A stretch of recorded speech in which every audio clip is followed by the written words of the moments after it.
Welcome to Mental Healthy, the podcast where we share stories of the professionals and experts worldwide working in the mental health field. Here's your host, Dr. Kenyon Knapp.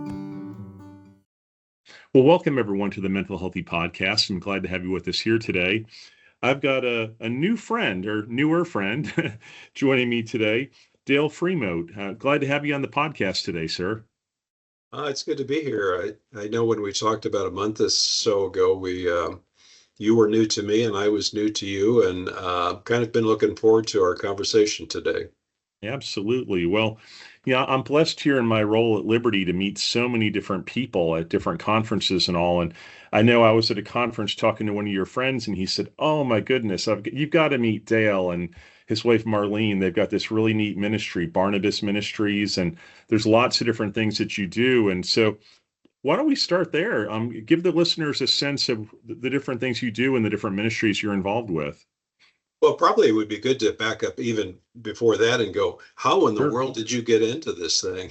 Yeah, absolutely. Yeah, tell us. Well, I was involved in a ministry out of college, working with college students, feeling good about that.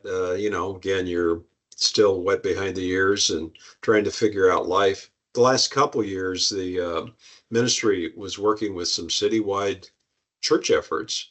Mm-hmm. And so I had moved from the location I'd been in and got involved with that, was really enjoying that.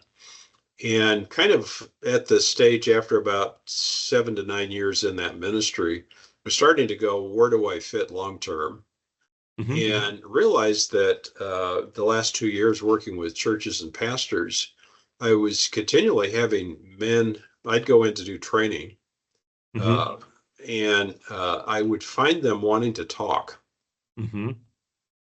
And so just a number of things came together around the same time. And I looked and I thought, that's really where my heart's at. I was the fellow that was our first chairman of our board.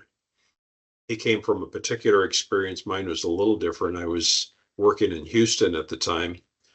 And what I was seeing is guys were leaving the ministry right and left, and especially the strong Southern Baptist influence in Houston, they were going into life insurance sales. Uh-huh.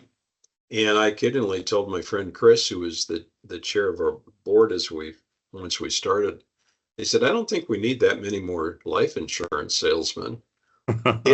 His was more of a traditional background church-wise, and he said, "Well, I see guys leaving the ministry, they're going into human resources." And he said, "I don't think we need more of those." So we decided to start a pathway to find out, is there anything that we can do to help keep these guys in the trenches? And part of it just discovered that they didn't feel like there was anywhere that they could turn that was safe. Mm-hmm. And so that was kind of the beginning. I would look and I'd go, am I qualified to enter into this? And so just kind of started, putting my foot in the water and going, okay, let's see what can happen. Kind of figured that on the front end that I would be kind of the go-between, just kind of get something started. And God has this way of kind of prompting you to go, well, why did I put this in you, and why? And I found two things at that time that people found that I was safe to deal with. Mm-hmm. And secondly, he would give me insight into some of these underlying causes that were causing the consternation of these pastors. So I was not a licensed counselor. I was not planning to be. But God reminded me, well, why do you think I put this in you if I didn't plan to use it in some way? Mm-hmm. So I think on the front end, looking as we looked, the consideration was, should I get more credentialing in some of the counseling areas? And the decision was very conscious on my part and our board's part of saying, well, right now, it's kind of like you have an ache and you might talk to the pharmacist about it. Yeah. But you wouldn't go to your medical doctor. Yeah. Okay. So we kind of decided that let's just be the pharmacist. Mm-hmm. No label, no mental health label, no just people would ask, well, what's your background? And well, it was just in common. We were involved in ministry. Mm-hmm. So yeah, that was back in a time where, oh, that was 1977. So yes, I Wow. am. Yes, I am old. That's Uh, funny. well, and at that time, a real pioneer in the ministry, Dr. Louis McBurney of Marble Retreat, Mm-hmm. he kind of launched some things in that area, and we met. And I was out there visiting with him in Colorado, and between us, he said, "Well, who do you know?" And I said, told him, "And who do you know?" We could only at that time, and that was like very early 80s, we could only come up with about 5 ministries that we knew of Yeah. that were specifically caring for and working with pastors. And so that was kind of the front end. It was like um, just sensing a call to care for guys in ministry.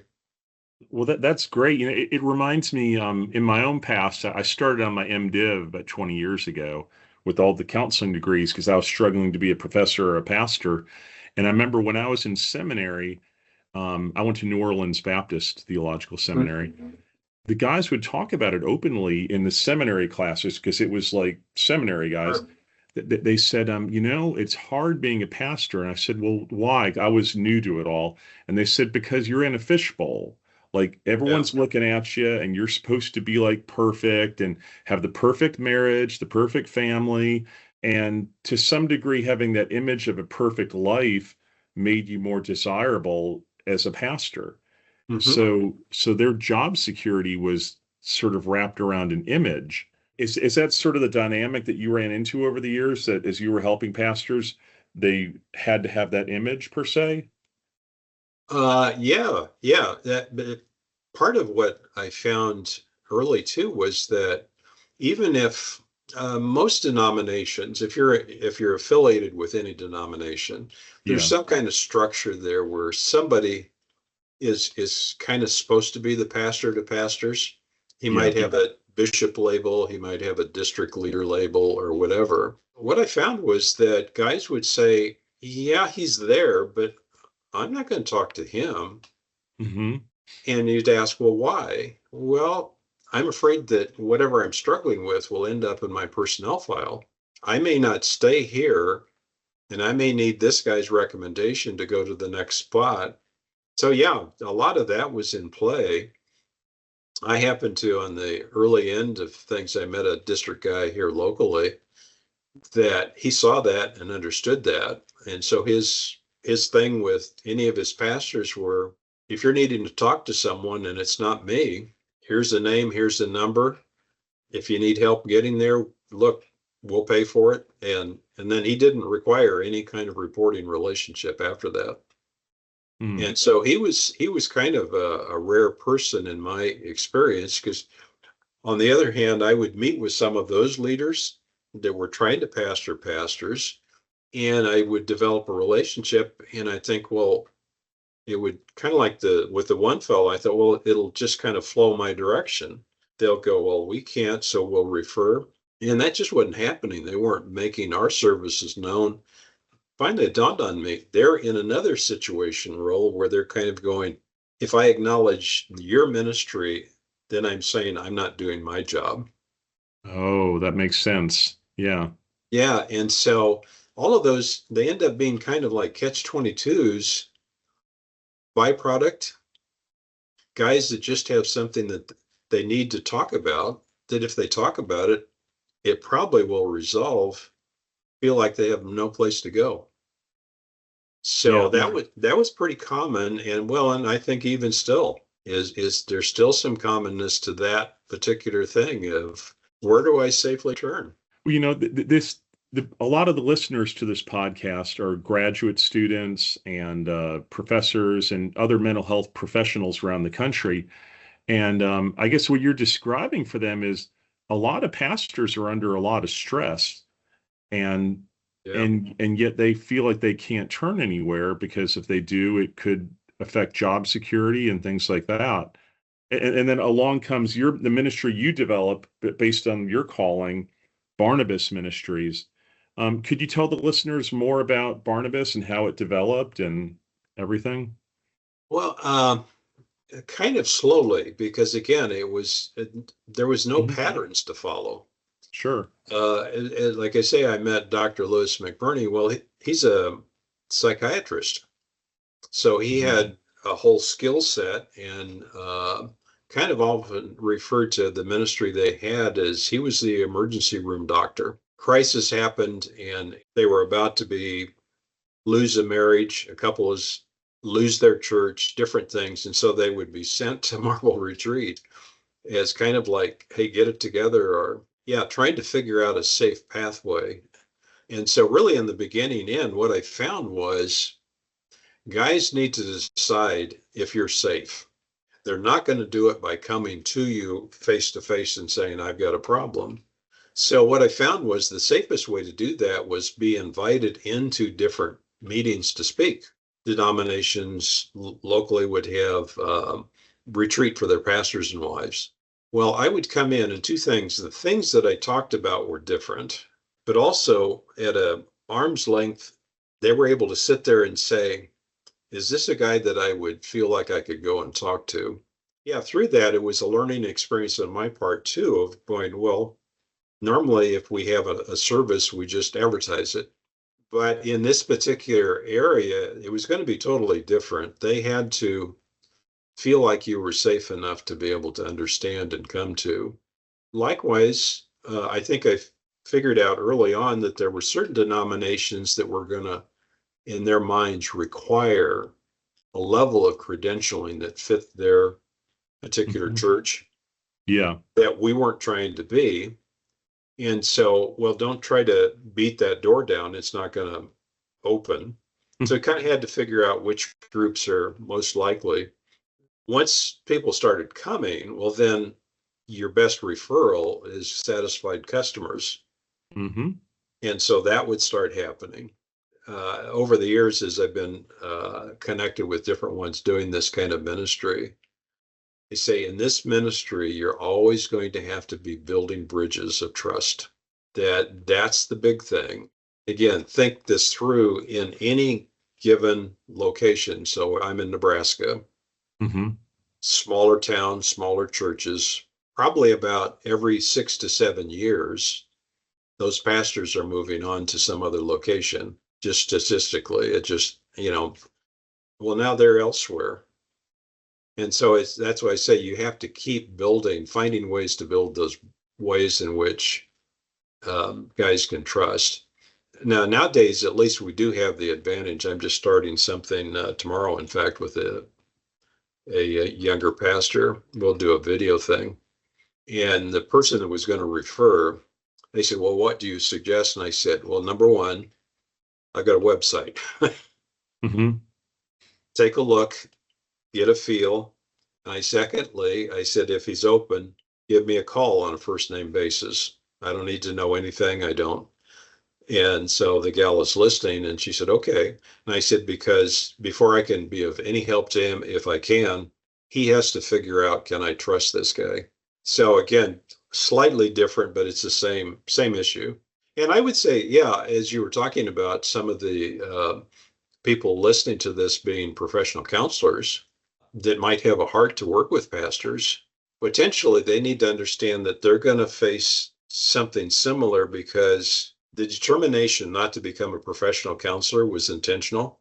Because again, it's that stigma, That's right. and I'm sure it's true with anybody seeking out counseling, but especially in ministry, you don't want to be known in your head, you don't want to be known as the guy that couldn't solve his own problem. And so if you're going to open up about anything, and most of the issues that pastors need to talk about are just plain human, I'm a human kind of issue. Yeah. The sooner they can find places to talk, less likely that they're going to make the front page with something really drastic that blows up their ministry. So you guys, I've got your website here pulled up. You do a lot of consulting and a lot of coaching with the pastors, and there's a great need for that. I know. Yeah. Well, and part of that, part of the list that you saw, Uh-huh. We were looking at that the other day. Our insurance company, as they were looking at annual renewal, they're looking to go, oh, it looks like you're increasing what you're doing. And so we need to have a phone call because more so that just explains some of the different hats that I wear doing the same thing. And so if someone feels, oh yeah, I really could use someone to coach me on some things, okay, I'll Mm-hmm. put on a coach's hat. There's some commonality to all of the things that I do. And so when it seems like we're doing all these specifically different things, it's mainly it's the hat we wear with that particular person. The common thing in what we do is could be characterized as just coming alongside. You know, the dynamic you described about the stigma and all that, it reminds me of some other populations that are similar. In the past, in my private practice, I've lived in military towns where there was a lot of, you know, officers and all that had issues. And I remember they would come to me and they would walk in the first day and they would say, I got some things going on, but I'm not going to use TRICARE Champus, my insurance, to bill anything. He said, do you do private pay? I said, I sure. I Sure. guess. I mean, no one's going to refuse, you know, some cash or whatever. And he said, yeah, he said, I don't want anything on my insurance because with the military, if there's a diagnosis of, say, depression or whatever, certain diagnoses can affect security clearances. Sure. And the people I was working with were officers, some of whom were higher ranking, and their entire career was built around their security clearance. And Oh, so it's a similar dynamic to what you're saying here with the pastors of the right. stigma of a diagnosis could really affect your life, and you Oh, might yeah. be able to give them help for that issue without a diagnosis, you know, and Sure. if you can help them without a diagnosis, why not? Someone early on in the ministry that I knew here in Omaha, he had been exposed to the same campus ministry that I'd been involved with for years.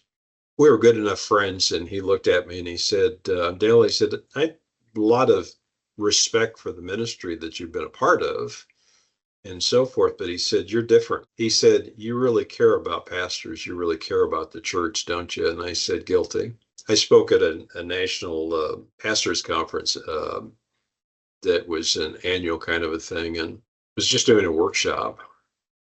Again, the topics that I choose to talk about, I talk about the man, not the job. Hmm. I had a fella come up to me afterwards and he said, wow, he said, I've come to this conference year after year, really appreciate it. But he said, your workshop here, he said, that was just by far the best. And, after you bathe in the compliment or whatever, I really wanted to know what was he saying. Hmm. And what I realized, because he was not discouraging all of the other stuff that he had taken in, Yeah. but what he was saying to me was, he said, I come to these conferences and I get into good workshops, but they're talking about my job and how to do it. Hmm. He said, I sat in your workshop today and he said, you talked about me and how you could help me. Hmm. And he said, that's different. So we ended up having a conversation actually about his son-in-law that was in ministry going through some struggles and talked about that. So I happened to repeat the next year, same workshop. And here this guy comes up and he said, thank you for last year. He said, I want to introduce you to my son-in-law that's still in the ministry, thanks to you. In our conversation last year. And so as I thought through that, I thought an awful lot of things that even pastors are exposed to, but day-to-day stuff that they deal with have to do with their humanity. And somewhere, if you can't talk about those things, every once in a while I'll have an occurrence where just a friend will talk to me about the latest pastor or youth pastor that's now in legal trouble and on the front page of the paper. And they'll say, well, what do you make of that? And I said, okay, full disclosure, I know nothing. I don't know the individuals. I don't know the staff. I don't know. So the question was, well, why didn't they go to the counselor? They're in a multiple staff situation. the question was in this person's mind, why didn't they go to one of these people? And I said, apparently because the staff had a professional relationship. Mm-hmm. So again, it gets back to job security. Why would you go to these people to talk about a struggle because nobody else is talking about their struggles? That's just the nature of things that, you wish it would be different, but that is what exists out there. Definitely. Well, let me just pause here and advertise for a second. Listeners, you're hearing Dale talk about this, and there's a need that pastors have. Sometimes they need clinical help. Sometimes, not getting diagnosed is what they need the most, but still need help. So check it out. Y'all go online and look up Barnabas Ministries and Dale Frimodt, and I think it might help some people that you know. But Dale, let's go back to what you were talking about a second ago about the everyday issues that some of these pastors encounter. Well, I mean, you're very much in touch with it. You deal with it every day. Yeah. What are some of the everyday issues that lead pastors to seek out help? Sometimes Jesus was good at throwing back a question of a question. So I'll just ask him, I say, well, give me a list of people issues that people face. So they may go through, depression, they might go through job security. I mean, whatever it is. Yeah. And so I'll look at them and I say, well, your pastor is a person. And so he has faces the same kinds of issues.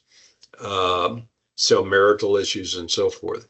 Now, jump beyond that. One thing that I've seen over the years that does affect an awful lot is not feeling comfortable with who God designed you to be.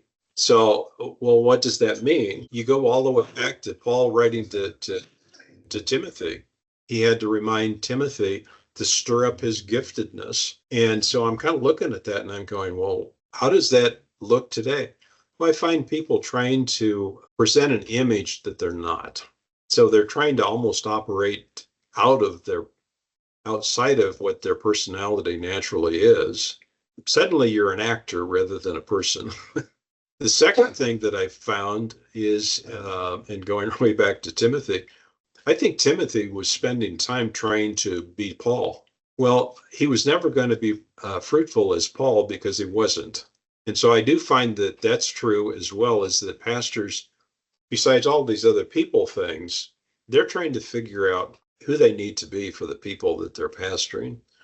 Well, if they're trying to demonstrate other people's strengths that they don't have. But so that issue of pastors trying to operate as if they have strengths in all kinds of areas. Mm-hmm. And it just goes against what scripture teaches. It talks about each of us brings something to the body or bring something to the table. And so a lot of times as I'm spending time with guys, I'm also uncovering stuff in those two areas of trying to be able to look and say, it's really okay to be you. It's really okay to recognize what you're gifted in. And in some cases, in helping guys, that may be that they look and they go, the current ministry I'm in, I don't think is my best fit. Well, I'm pretty convinced that God doesn't intend for us to be unfruitful the rest of our life. So in some cases, it's helping them to find that fit, either within the ministry that they're in or to find a better fit. So yeah, I don't know if that's unique only to people in ministry, because like I say, that's all the people stuff that they're dealing with. Can't communicate well with their spouse, but if the very thing that they're called to do, they feel like they're failing at, and if they're failing, maybe they're failing because they're trying to be a copy of someone. Yeah, I could see how that would make sense. Well, let me ask you, how are the denominations doing as far as meeting these needs? I would assume that it varies, but what kind of efforts are they making to meet these needs? What I found was that with good intention, generally the denominations have tried to establish an office, establish a person, perhaps nationally, that's what they do. It's all about caring for their pastors. And I think it's well intended, but again, that conversation before about, will I go to someone that may put something in my personnel file? And so I have a good friend that I got to know him when he was pastoring in Lincoln. He was one that was well respected within his denomination. And because of my ministry to him, he lost a spouse, and we just walked together through a number of things. My friend kept saying to the national leaders, there's a whole host of resources out here. Let's don't be afraid to let our pastors make choices. That's kind of the thing that I see. Once a denomination decides to create a niche and say, okay, here's our guy, he's the one you go to, unless it's strangely unique, only some people will go there. In our conversations when we first met, I told you about this network that we're a part of. That it's an informal network. It's called Caregivers Forum, and for about 25 years, my wife and I were overseeing that network. It's a yearly gathering. Yeah, there's just a host of different ministries that God has raised up. Some of them are as simple as just we've got an extra room in our house, or we've got a vacation home Mm-hmm. and being allowed to be used for just R&R, Mm-hmm. all the way up to like Marble Retreat that does intensive, serious, almost emergency room kind of counseling. And all of these are independent. They're not connected with any denomination. Oftentimes, a good friend that's a counselor, he had a good way to phrase that. He said, some of these other ministries, you might think they aren't really attacking the problem, but he said, you're softening the beachhead. If they come to you and feel loved on by you, they might eventually consider going to a counselor if they needed counseling help. And so all of us working together and knowing about each other. So yeah, there from my conversation with Louis McBurney, and we could only come up with 5. We have on our Caregivers Forum website 70 some ministries right there that are all across the country, different kinds of things. Most, if not all, number of the services are very low cost or no cost. And so I think the denominations where their effort is good, making known everything that's available, is a better service to their pastors than just trying to keep it within their own denomination. That makes a lot of sense. So let me just advertise again to the listeners. Listeners, it's caregiversforum.org and caregiversforum.org. And there's a neat listing there at the top. There's a link for the directory, and that 75 list of ministries you mentioned are right there, and a little description about each ministry and what they do, the different angle they approach things from, where they're located. Yeah. Super helpful. I mean, Oh, yeah. that's so good. I just think there's such a neat angle of meeting needs and ministries that you're touching on here that so many places don't Yeah. get to, and this is a body of Christ right here too. I mean, Yeah. I just sense the body of Christ in all these different ministries and how they're approaching things in a more holistic way. Yeah. Yeah. Well, and I think that's the bottom line, is caring for you care for the people, you care for the church. And when you stop and think about it, I thought, if you're someone in a church, you're trying to help your own pastor and trying to figure out what to do, making sure that perhaps they're funded to take a R&R, to take a is good investment. And I look at it this way, and I explain it this way. Most churches, if they're reasonable at all, have a health insurance package for the pastor, Mm-hmm. because it's more cost effective to pay it that way than having a, $50,000-$100,000 bill to a hospital because of an emergency situation. Mm-hmm. They're doing that on a regular basis, and that makes sense. Well, why not invest in some preventative care? And I don't think an average church, I don't know that they would be opposed to that. It just never occurs to them. True. They're unaware, but like I say, in that list that you were talking about, in some cases, yeah, they can get away for 3 to 4 days. Mm-hmm.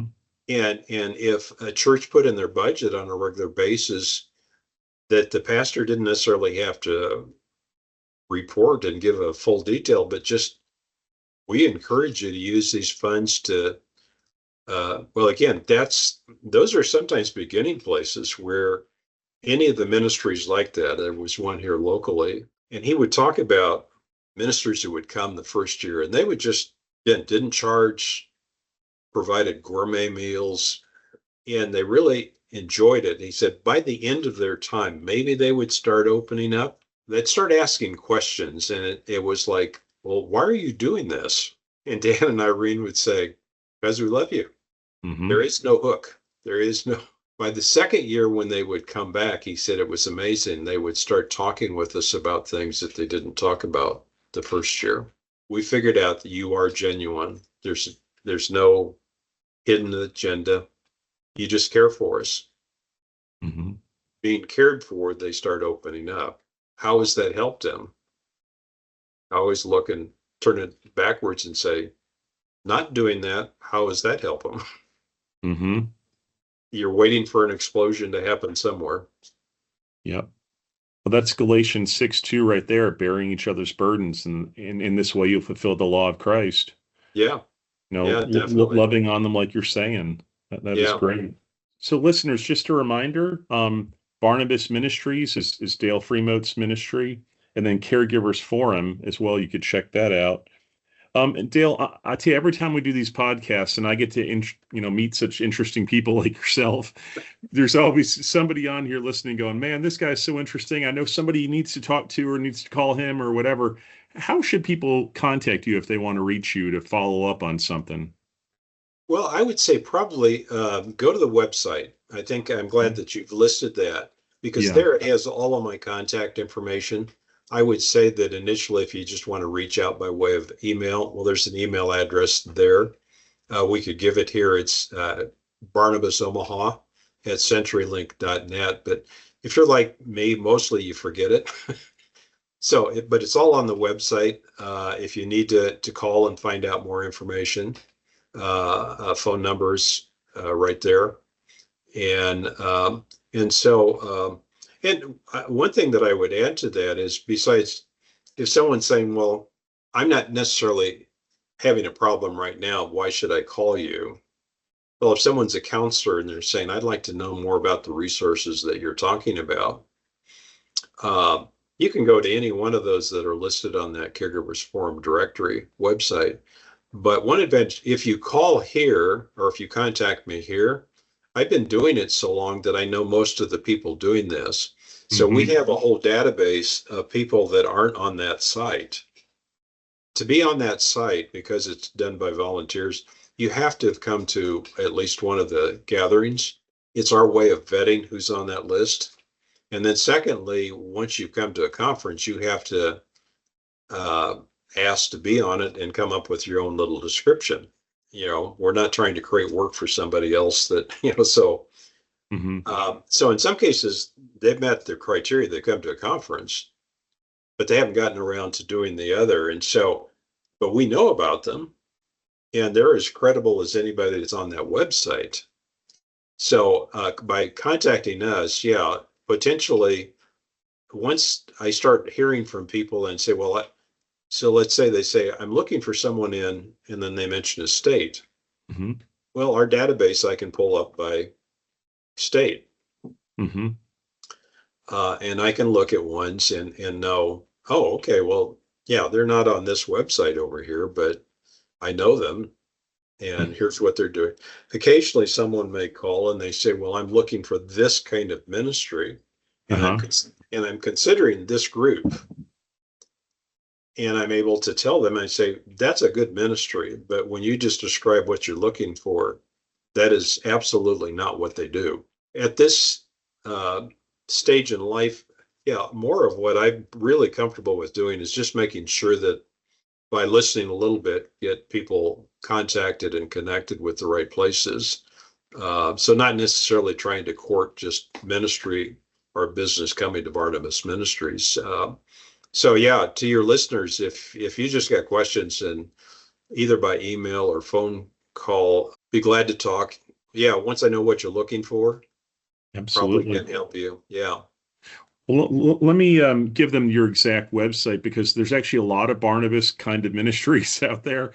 Um, Dale's website is thebarnabasministries.org/Omaha for Omaha, Nebraska. So thebarnabasministries.org/Omaha. So make sure they go to the right place. Right. Well, So, and that, like you said, there are a number that use the name because it means son of encouragement. mm-hmm. And occasionally I've even had an accountant call trying to link someone for tax purposes to give a gift. And I'd say, we are not overfunded, would gladly receive your gift, but I'm pretty sure you're not Barnabas Ministries you were looking for. And being in this as long as I have, I usually can direct them to, you're probably thinking of this one. And here's the website and so forth. So yeah. That's great. That's some people would just take the money and smile. Yeah. Well, thank you so much for your time today, Dale. I really appreciate it. And I just trust that the Lord is going to use this conversation to help some listener and connect some pastor with the kind of support they really need. Thank you for being able to be with you today. Absolutely. Well, and thank you, listeners, for joining us as well. We appreciate you joining us here on the Mental Healthy Podcast, and we'll look forward to you joining us next time. So thanks so much. Thanks for listening to this episode of Mental Healthy. If you want to hear more episodes, please hit the subscribe button wherever you get your podcasts and head to linktree.com/mentalhealthypodcast for all of our social media platforms with the latest mental healthy content. If you have a story to share that relates to what we discussed in in or any other episode, please contact us at mentalhealthy2020@gmail.com. That's mentalhealthy2020@gmail.com. Thank you, and God bless.